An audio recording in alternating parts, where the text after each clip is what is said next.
जी, इस वक्त आप देख सकते हैं इस्लामाबाद हाई कोर्ट के बाहर के मनाजिर। अब से कुछ देर बाद साबिक वज़ीर आज़म इमरान खान साहब यहाँ पर पहुँच रहे हैं। सिक्योरिटी के इंतहाई सख्त तरीन इंतज़ामात यहाँ पर किए गए हैं। ये इस वक्त मनाजिर आप देख सकते हैं। पुलिस की एक भारी नफरी इस वक्त यहाँ पर मौजूद है। इसके साथ साथ मीडिया के नुमाइंदों की एक बहुत बड़ी तादाद भी इस वक्त यहाँ पर मौजूद है। नादिया खटक भी यहाँ पर पहुँच चुकी हैं इस्लामाबाद हाई कोर्ट के बाहर। अस्सलाम वालेकुम नादिया, कैसी हैं आप? अस्सलाम वालेकुम पाकिस्तान। नादिया बताइएगा, क्या मकसद है आज यहाँ पर आप पहुँची हैं?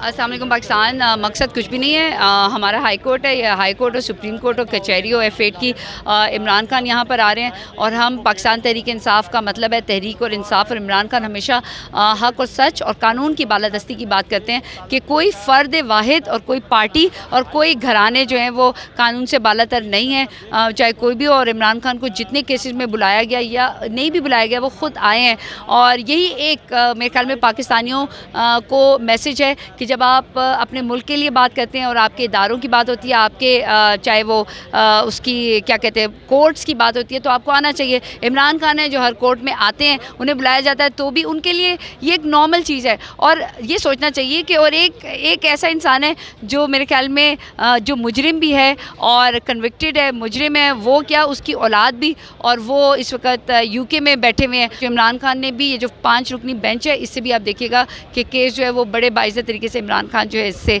हट जाएंगे, क्योंकि जितने भी केसेस हो रहे हैं कोशिश की जा रही है कि उनको कानून के उसमें किसी न किसी तरीके से अब कहते हैं ना वो कोई अबवाम कर लें। तो मैं आपको सबको बोलूँगी, आप पूरा PDM कोशिश कर लें। इमरान खान कानून में रह के कानून की बात करते हैं, तो आप ये सब कुछ करके लोगों के अंदर खौफ नहीं बल्कि लोगों को खौफ से हटा रहे हैं। और इसमें मैं मेरे ख्याल में इमरान खान का भी शुक्रिया अदा करती हूँ और आप सबका भी, और यहाँ पर आना कोई बुरी बात नहीं। अच्छा नादिया, ये बताइएगा कि जो खान साहब ने कल शो कॉज नोटिस पर जवाब जमा कराया, उसमें उन्होंने अल्फाज वापस लेने की पेशकश तो कर दी है लेकिन माफ़ी नहीं मांगी। क्या वजह है? क्या आपको नहीं लगता कि इमरान खान साहब को माफ़ी मांग लेनी चाहिए थी?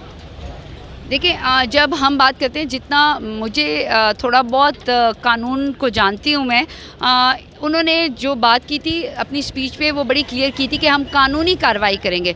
और अगर उसमें आपको ये कहा जाता है कि इसको मज़ीद बढ़ाएं, क्योंकि वो एक लीडर हैं और कौम की नज़रें उन पर हैं, और अगर उसमें अपनी चीज़ों को आप थोड़ा सा सॉफ्ट कर देते तो इदारों से इमरान खान की कभी कोई लड़ाई ना हुई है, ना उनसे कोई है। इमरान खान को तो उन सियासी कारिंदों से प्रॉब्लम है जिन्होंने पाकिस्तान को स्टेक पे कर दिया है, और वो इस पे और इम्पोर्टेड हो गए हैं। तो कानून के दायरे में, क्योंकि कानूनी चीज़ें जो है वो या वकला जानते हैं या जजेस जानते हैं, उन्हीं के उस पर पेश नज़र कोई भी बात है, माफ़ी मांगने में भी कोई बुरी बात नहीं है। यहाँ नादिया खटक पाकिस्तान तहरीक इंसाफ की रहनुमा यहाँ पर मौजूद थी, और इस वक्त आप देख सकते हैं इस्लामाबाद हाई कोर्ट के बाहर के मनासिर।